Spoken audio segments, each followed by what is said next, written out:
Wednesday. Welcome to your early morning intuitive guidance. We'll be up and running in a second. Do, do, do, do, do, do, do. There it is. All right. Good morning. There's Miss Jo Neal. Good morning. Good morning. I will remember to send you what you've asked for. Give me a minute. So, feel like I want to give you an update first, and then we'll do this amazing part of Decisive, which is useful right now. So, excuse me. Some of you may have noticed I've been a little fuzzy the last little while. Good morning, Barb. Glad you're here. Welcome. Let me explain to you, Lucy, why I've been a little fuzzy. My entire flipping family has apnea issues. And so some of them, it's the functional obstructive stuff, and for others of them it's that and the brain no longer sending messages, hey, you need to breathe while you sleep. So did my little sleep study, which if you haven't done one and you have been putting it off and you need to do it, just do it. It was one little lead and a finger to monitor your oxygen level. Big hairy deal. It was not bad. Good morning, Nancy. Glad you are here. But it leads to the machine. And me and my machine, we're having issues with each other. So they've been making adjustments and all the happy things. But basically what it means is several days, I've been having more episodes with the machine than I was having without the machine. So I kind of feel like I'm walking through mud these days. But I was so grateful to my friend Nancy, who yesterday said, Bonnie, I've been on a machine for 20 years. It is well worth riding this out. And yes, it was the kind you could do at home. It was very simple, very easy.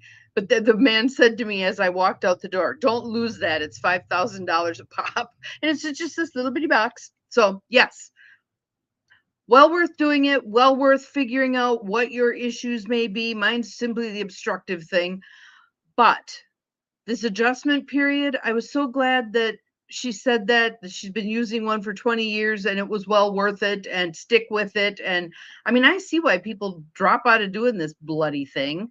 So once it and I have healed our relationship with each other, I think I'm going to be much clearer as we're doing these things. Right now, I kind of feel like I'm going through mud. So we'll get there. Good morning, Gwen. Good morning, Abigail. Glad you guys are here. So if I say stupid stuff, that's what I'm going to blame it on, all right? We have a cool reading today from Decisive by Chip and Dan Heath. I was muscle testing and I'm going, okay, so it's the left stack of cards. Nope. Middle stack of cards. Nope. Right stack of cards. Nope. Tosha. Nope. Sharon. Nope. And I'm like, okay, that's my playlist. What do I have left? So I saw Decisive sitting there because I finished reading it, but I haven't yet shelved it. Or I may decide to loan it to somebody because it's so darn good. And so I checked that and it was strong. So the part that we're going to be talking about today is called Tripwire. And the basic gist of it is there anything in your life that you would love to try, but you're just too afraid? This is a way to allow yourself to feel safe enough to try things. Morning, Mel. Glad you are here. Yes, all the practical rebels are here. This is good. I also am watching the trees blow out there and knowing that that's an illusion. It's not blowing around cool air. It's blowing around steamy air. I don't like this steamy air. I want to go back to some nice cool weather, but I think I have a ways to go yet. Said it was going to rain today, and sometimes that will ease up the humidity after it rains, but that's not until the middle of the night. So when I hopefully won't be up. So let's do a little tapping and a little breath. In through the nose, out through the mouth. Let your shoulders drop. In through the nose, out through the mouth. Breathing in, healing golden light. Exhaling anything that's troublesome. Breathing in more healing golden light. Exhaling any doubt or worry. One more nice deep breath in. Hold at the top. And let it go. There. All right. So for those of you who have the book, because I know some of you did buy it, one of you told me yesterday that you bought it and you have it sitting there and you can't get yourself to open it. So new homework was just open to a page. Don't care which page, just read that page. Whatever it is, doesn't matter, just read it. So we'll see how that goes.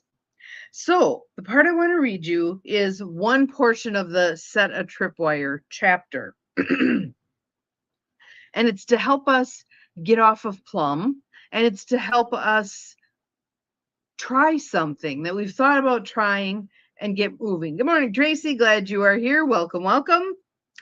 So take a breath, let it go, and just settle in and allow me to read to you. Chances are you know someone who has been stuck on autopilot too long. Sometimes autopilot causes people to neglect opportunities. Maybe you have a friend who has talked about writing a novel for years, but never seems to make any progress. That's me. I'll get there eventually. Got too many other things on the plate right now. Other times, autopilot leads people to persist at endeavors that seem doomed, like a couple whose relationship makes them both miserable, or a relative with a naive dream of making a living as a landscape painter, or an executive who refuses to recognize that her pet project has failed. I think also people who stay in a job. I had a client at one point who was struggling to find a job, and her father very sanctimoniously told her, "I've worked in the mill for 40 years and I've hated every minute of it." And he was proud of that. And I'm like, wow, wow, wow.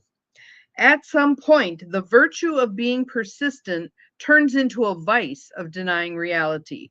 When that transformation happens, how can you snap someone out of it? And the other thing about that is sometimes our point of no return isn't someone else's, right? They're willing to keep flailing at the machine longer. We kind of need to allow people to take their own path with this. But for yourself, for your own things of this ilk, here's some ideas of things you can do. One option is to set a deadline, the most familiar form of tripwire.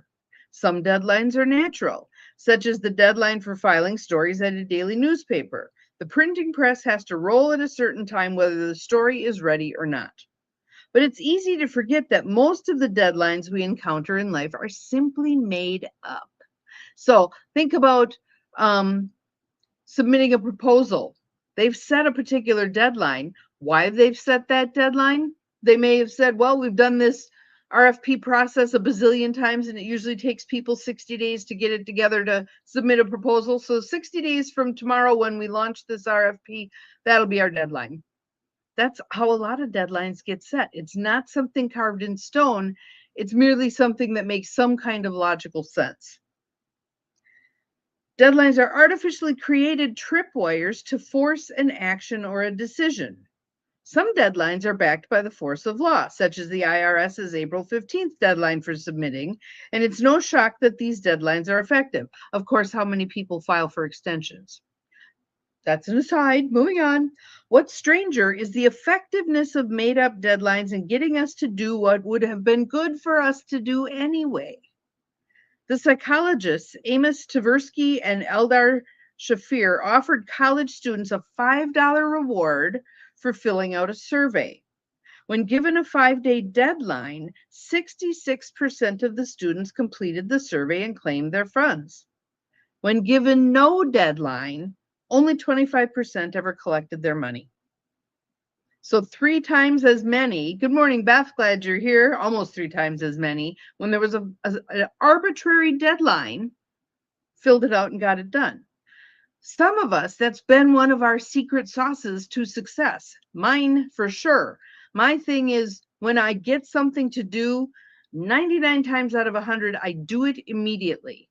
Why? Because then I know I'm going to get it done. I still have whatever oomph there is from having talked about it that moves it along. It's off my plate. If I wait, I'm less and less likely to get it done. Just a thought. Do it right away, get it over with. The same phenomenon has been noted with substantially higher stakes. In Great Britain, the Economic and Social Research Council, which gives grants to university researchers in areas such as global economics, security, and education, decided to eliminate submission deadlines and accept proposals on a rolling basis. Research professors should have been relieved. Instead of having to submit proposals on a couple of fixed dates, usually smack dab in the middle of teaching commitments, they were now given the flexibility to submit a proposal whenever they had the time to do so. Proposal submissions promptly declined by 15 to 20%. Less people submitted. This is not rational behavior. No kidding. Welcome to humanity, right? If students like the idea of getting $5 for a survey, and if researchers need grant money, then they shouldn't need a deadline to follow through. Yet while irrational, this behavior probably makes sense to all of us. Deadlines focus our mental spotlight on a choice. They grab us by the collar and say, if you're going to do this, you have to do it now. In this light, consider the tradition of giving annual performance appraisals to employees. People, including us, meaning the authors, have poked fun at the idea of giving feedback to employees only once a year. What parents would swallow their feedback day after day, storing it up for one December day when they'd sit their kids down and let her rip? Yeah, not wise.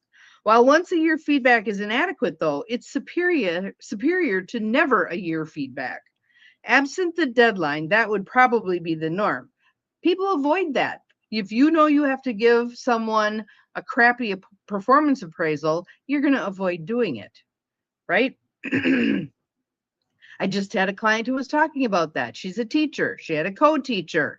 The co-teacher was abysmal, and the superior was going to need to address that with her. Waited, finally did it and unloaded on this woman. Not effective, not overly effective, right? So we'll see. Let's see. Absent the deadline, that would probably be the norm, meaning that feedback wouldn't happen.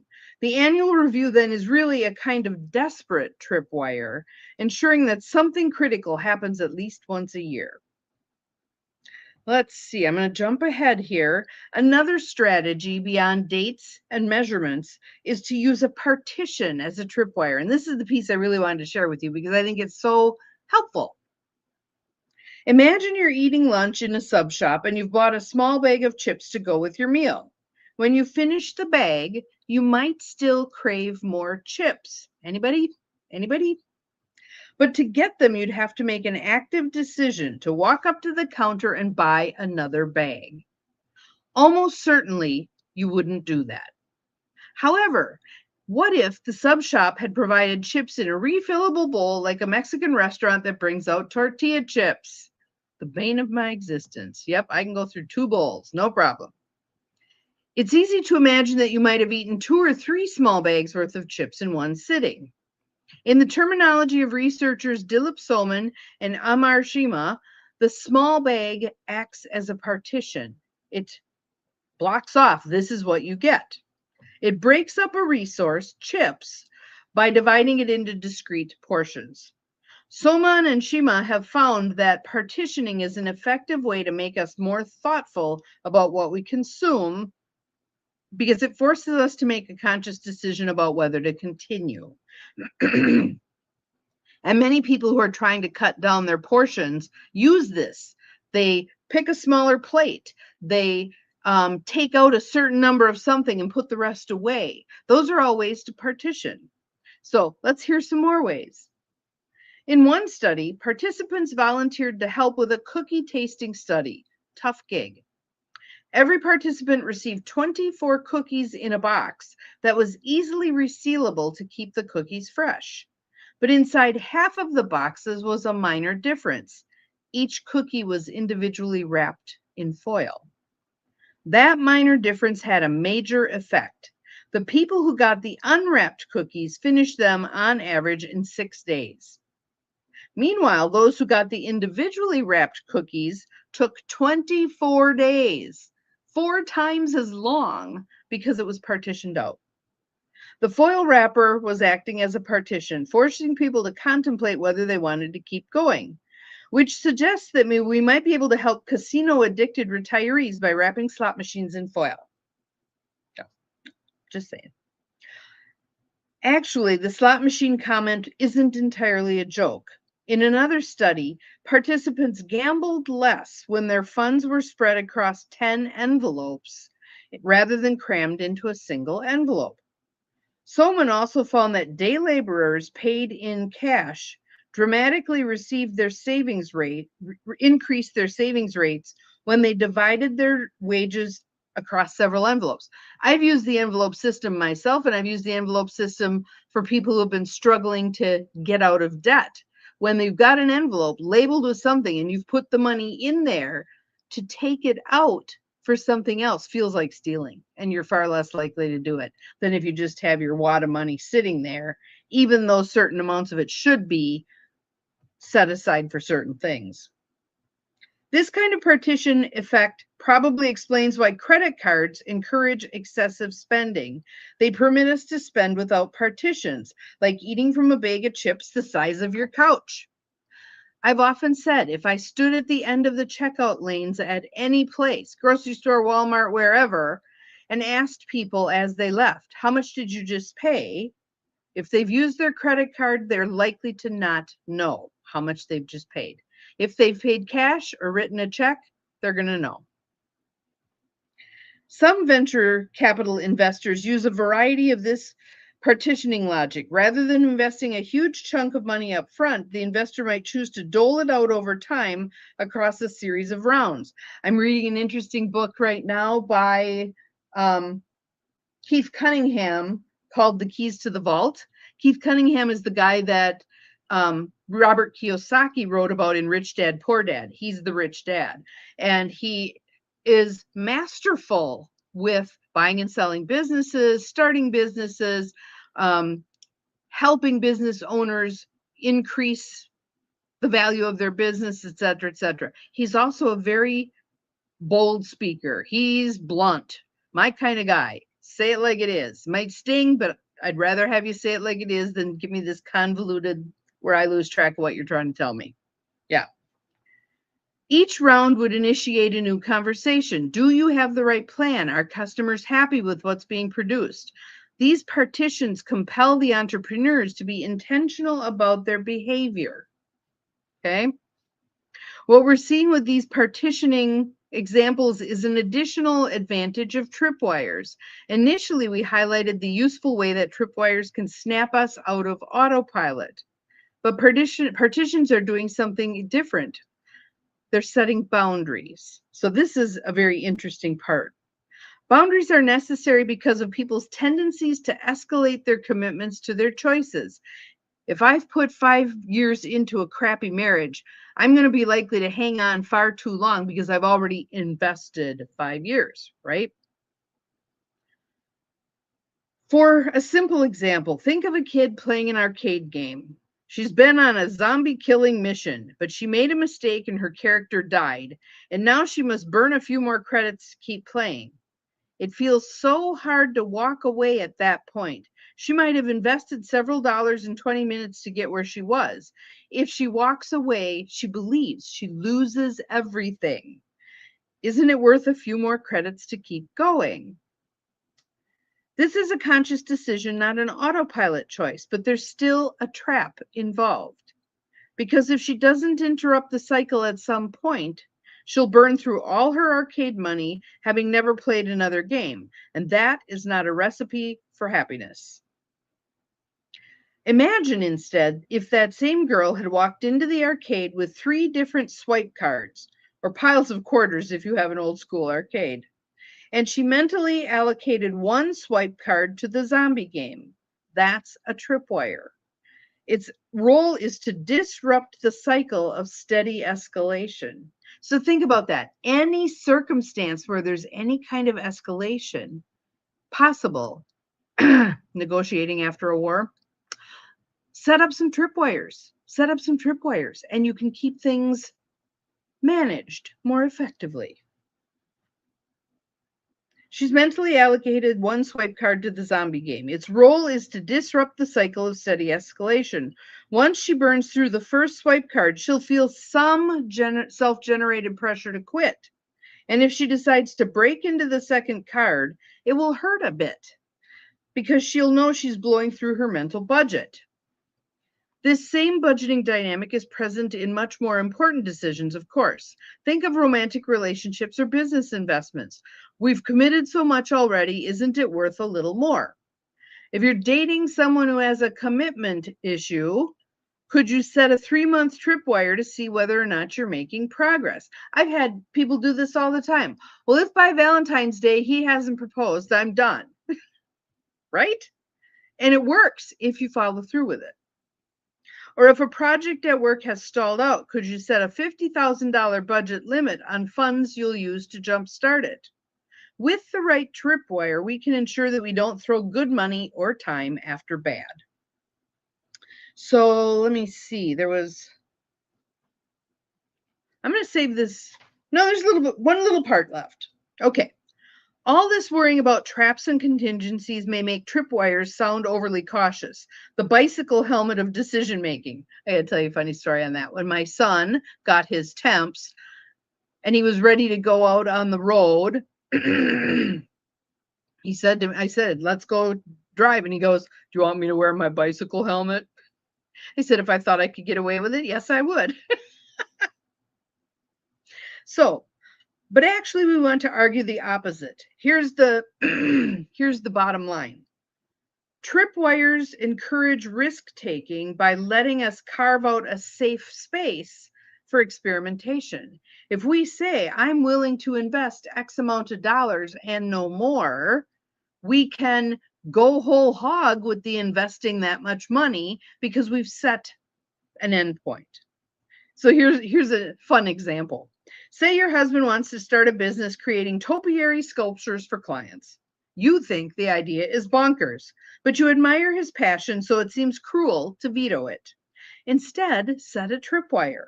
Okay, dear, let's give the topiary sculpture business a shot, but can we agree that we won't invest more than $10,000 of our savings into it? Alternatively, you might say, go for it, but if you don't have a paying customer within 3 months, let's talk seriously about plan B. So 2 different kinds of tripwires there. Tripwires like those can cap your risk. And most of us are risk averse. So if we know, here's the point where we're going to go this far and no further, you may feel willing to take a risk. They also create a kind of psychic comfort because they allow you and your spouse to stay on autopilot until the trigger is reached. That is, if you're only 2 months in, or if you've only burned $4,300 of the budget, you can relax. No reason to worry or fight or agonize about it. You're on track, and you can trust the tripwire to tell you when to pay attention again. In short, tripwires allow us the certainty of committing to a course of action. So you're not going to do the 1 foot in, 1 foot out thing. You're going to do 2 feet in for a specified period of time or for a specific chunk of change. Okay. So in short, tripwires allow us the certainty of committing to a course of action, even a risky one, while minimizing the costs of overconfidence. So hopefully that's helpful, and hopefully you can think of myriad applications for this in your life. Some of you may be having some circumstances right now where you're going, ooh, this could work for this particular situation. Yay, that's fabulous. That's my hope. So put some things in the comments where you think it could be applicable in your life, how you would use this, who you might want to teach it to, who you see either churning on something or hemorrhaging money into something, throwing good money after bad, or someone who is on autopilot and just doesn't know when to kick the plug out of the wall, that kind of stuff. So have an awesome Wednesday. I'm about to go for a coffee date with a friend, a new friend. I'm excited about that. We'll see you again tomorrow. Remember, you are capable of far more than you think you are. Bye-bye.